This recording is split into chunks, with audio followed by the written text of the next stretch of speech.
జై శ్రీరామ్. అందరికీ నమస్కారం. ప్రతి మహిళ తప్పకుండా ఈ విషయాలు తెలుసుకోవాలి. ప్రతి ఇల్లాలు తెలిసి తెలియక కొన్ని తప్పులు చేస్తూనే ఉంటారు. ఆ తప్పుల వల్ల కొన్ని పొరపాట్లు అనేవి జరుగుతూ ఉంటాయి. సంపాదన వృద్ధి చెందదు, డబ్బు వృధాగా ఖర్చు అయిపోతుంది. అసలు ఆ పొరపాట్లు ఏమిటి, ఆ తప్పుల వల్ల ఎలాంటి నష్టాలు జరుగుతాయో ఈ వీడియోలో తెలుసుకుందాం. ముందుగా ఈ వీడియోకి ఒక లైక్ కొట్టి మా ఛానల్ని సబ్స్క్రైబ్ చేసుకోండి. లైక్ కొట్టడం మాత్రం అస్సలు మర్చిపోకండి. అలాగే జై శ్రీరామ్ అని కామెంట్ చేయండి. లక్ష్మీదేవి స్వరూపంగా భావించే గడప పైన కూర్చోకూడదు. అలాగే బయటకి వెళ్ళేటప్పుడు, లోపలికి వచ్చేటప్పుడు గడప తొక్కి వెళ్ళకూడదు. స్నానం చేసిన తర్వాత చాలామంది ఉతికిన బట్టలు ఉండి కూడా విడిచిన బట్టలని కట్టుకుంటారు.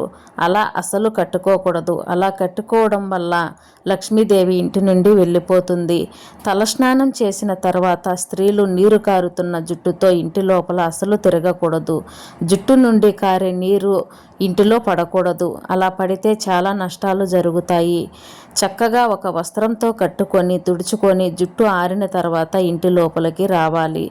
స్త్రీలు ఇంటి లోపల జుట్టు విరబోసుకొని తిరగకూడదు. ఇంట్లో లోపల జుట్టు చిక్కు తీయకూడదు. జుట్టు నుండి రాలే వెంట్రుకలు ఇంట్లో అలా పడుతూ ఉంటే, ఇంట్లో అలా పడటం వల్ల లక్ష్మీదేవి ఇంటి నుండి శాశ్వతంగా వెళ్ళిపోతుంది. చిరిగిపోయిన చేపల మీద పడుకోరాదు. పూజ చేసుకునేటప్పుడు నైటీలు వేసుకొని ఎప్పుడు పూజ చేయకూడదు. నైటీలు ఎప్పుడు రాత్రి సమయంలోనే వేసుకోవాలి. పగటిపూట వేసుకొని ఇంట్లో తిరగకూడదు. అలా తిరగడం వల్ల ఇంట్లో నుండి లక్ష్మీదేవి వెళ్ళిపోతుంది. దరిద్ర దేవత ఇంట్లోనే తిష్ట వేసుకొని కూర్చుంటుంది. ఆడవారు రాత్రి సమయంలో నైటీ వేసుకొని ఉదయం అవ్వగానే స్నానం చేసి చీర లేదా డ్రెస్సు లేదా సాంప్రదాయమైన దుస్తులు వేసుకొని ఉండాలి. చీపురిని ఈశాన్య దిక్కులో ఎప్పుడూ ఉంచకూడదు. అదేవిధంగా చీపురును అసలు ఎప్పుడూ కూడా నిలబెట్టకూడదు. అలా చేయడం వల్ల లక్ష్మీదేవి వెళ్ళిపోతుంది. స్త్రీలు ప్రతి నెలలో బహిష్టులో ఉంటారు. బహిష్టు సమయంలో వేసుకునే బట్టల్ని ఎప్పుడూ కూడా విడిగా పెట్టుకోవాలి. బహిష్టు సమయంలో వేసుకునే బట్టలను మనం పూజా సమయంలో ఎట్టి పరిస్థితుల్లోనూ అస్సలు వేసుకోకూడదు. దేవతలకు కోపం వస్తుంది.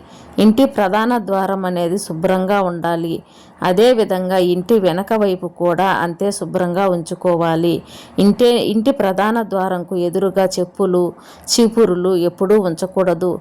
దరిద్రం చుట్టుకుంటుంది. ఏదైనా పండుగ వచ్చినప్పుడు లేదా వ్రతాలు, నోములు లాంటివి చేసుకునేటప్పుడు ఇంటి గుమ్మాలకు మనం తోరణాలు, మామిడి ఆకులు కడుతూ ఉంటాం కదా.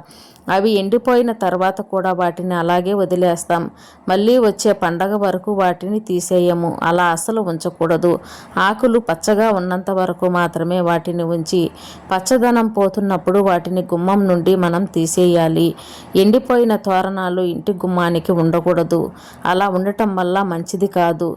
దంపతులు కలిసిన తర్వాత రోజు స్త్రీ మరియు పురుషులు ఇద్దరూ కూడా ఉదయాన్నే లేచి స్నానం చేయాలి. స్త్రీలు మామూలుగా స్నానం చేసినా సరిపోతుంది. పురుషులు మాత్రం తప్పకుండా తలస్నానం చేయాల్సిందే. అలా స్త్రీలు పురుషులు స్నానం చేయకుండా ఇంటిలో అసలు తిరగకూడదు. అలా తిరగడం వల్ల ఇంటిలో దోషం అనేది ఏర్పడుతుంది. ఆడవారు తప్పకుండా ఉదయం లేచి స్నానం చేసిన తర్వాత మాత్రమే వంటగదిలోకి వెళ్ళాలి. అలా కాకుండా ఇంట్లో తిరిగితే ఇంట్లోకి నెగిటివ్ ఎనర్జీ కూడా వస్తుంది. మంచం మీద కూర్చొని భోజనం అస్సలు చేయకూడదు. పెళ్ళైన ఆడవారు తలస్నానం చేసిన తర్వాత జుట్టు ఎరబోసుకొని తడిగా నీరు కారుతున్నప్పుడు కుంకుమ బొట్టు అనేది పెట్టుకోకూడదు. చక్కగా జుట్టు ఆరిన తర్వాత జడ వేసుకుని ఆ తర్వాత నుదుటిన కుంకుమ బొట్టు పెట్టుకోవాలి. ఆడవారు రాత్రి సమయంలో చాలామంది చేతికి గాజులు, కమ్మలు, మెడలో మంగళసూత్రం, అలాగే నల్లపూసలు తీసేసి పడుకుంటారు. అలా అస్సలు చేయకూడదు. ఎవరైతే రాత్రి సమయంలో చేతికి గాజులు, మంగళసూత్రాలు, నల్లపూసలు తీసేస్తూ నిద్రపోతారో అలాంటి వారి ఇంట్లో లక్ష్మీదేవి అస్సలు నిలవదు. మహిళలు మంగళసూత్రాలకు దేవుడి బొమ్మలు, సేఫ్టీ పిన్నిసులు తగిలించకూడదు. భగవంతుడికి ప్రసాదాన్ని తయారు చేస్తున్నప్పుడు ప్రతిరోజు వంట చేసే గిన్నెలను మనం ఉపయోగించకూడదు. ఎందుకంటే ప్రతిరోజు వంట చేసే పాత్రల్లో కొన్నిసార్లు మాంసాహారం కూడా వండుతాము. కనుక ప్రసాదం అన్నీ తయారు చేసే పాత్రల్లో ఎప్పుడూ విడిగా ఉంచుకోవాలి. ఆ పాత్రల్లో భగవంతుడికి ప్రసాదాన్ని తయారు చేయడం తప్పు. వాటిలో ఇంటి లోపలకు సంబంధించిన ఆహారాన్ని వండకూడదు. మంగళవారం మరియు శుక్రవారం పుట్టింటి నుండి కూతురు అత్తారింటికి వెళ్ళకూడదు. ఇంటికి ఆడపడుచు లేదా ఎవరైనా ముత్తైదు వచ్చినప్పుడు తప్పకుండా మనం వాళ్ళకి పసుపు కుంకుమ ఇచ్చి పంపాలి. గడప యువతల నిల్చుని భిక్షం వేయరాదు. శుభానికి వెళ్తున్నప్పుడు స్త్రీలు ముందుండాలి. ఇంటి లోపల దుష్ట శక్తులు రాకుండా ఉండాలంటే ఆడవారు ప్రతి గదిలోనూ రాళ్ల ఉప్పుతో కొద్దిగా పసుపు కుంకుమ వేసి ఒక మూలన ఉంచడం వల్ల ఇంట్లోకి నెగిటివ్ ఎనర్జీ అనేది ప్రవేశించదు. ఒకవేళ ఉన్నా బయటకు వెళ్ళిపోతుంది. స్త్రీలు బహిష్టు సమయం ముగిసిన తర్వాత ఇంటిని శుభ్రంగా తడి క్లాత్తో తుడుచుకోవాలి.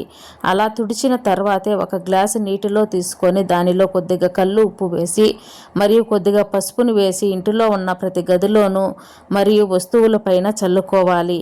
ఇలా చేయడం వల్ల ఇంట్లో ఉన్న దోషం అనేది తొలగిపోతుంది. పూజ చేసేటప్పుడు ఎప్పుడు తూర్పు లేదా ఉత్తరం దిశలో మాత్రమే కూర్చోవాలి. సాయంత్రం సూర్యుడు అస్తమించే సమయంలో చాలామంది ఇంటి ప్రధాన ద్వారాన్ని మూసేస్తుంటారు. అలా అస్సలు చేయకూడదు. ఈ సమయంలో లక్ష్మీదేవి ఇంట్లోకి వస్తుందని మన పెద్దలు అలాగే మన పురాణాలు చెబుతున్నాయి. కనుక సూర్యుడు అస్తమించే సమయంలో మరి అస్తమించిన తర్వాత 1 గంట సేపైనా మన ఇంటి ప్రధాన ద్వారాలు తెరిచే ఉంచాలి. పాడైపోయిన చెప్పులను ఇంట్లో ఉంచకూడదు. అవి ఎప్పటికప్పుడు శుభ్రం చేస్తూ పడేయాలి. పగిలిపోయిన అద్దాన్ని కూడా ఇంట్లో ఉంచకూడదు. ఒకవేళ పగిలిపోయిన అద్దాన్ని ఇంట్లో ఉంచితే దరిద్రం చుట్టుకుంటుంది. దాన్ని వెంటనే తీసి డస్ట్బిన్లో పడేయాలి. తల వెంట్రుకలు గోళ్ళు ఇంట్లో వేయరాదు. ఓం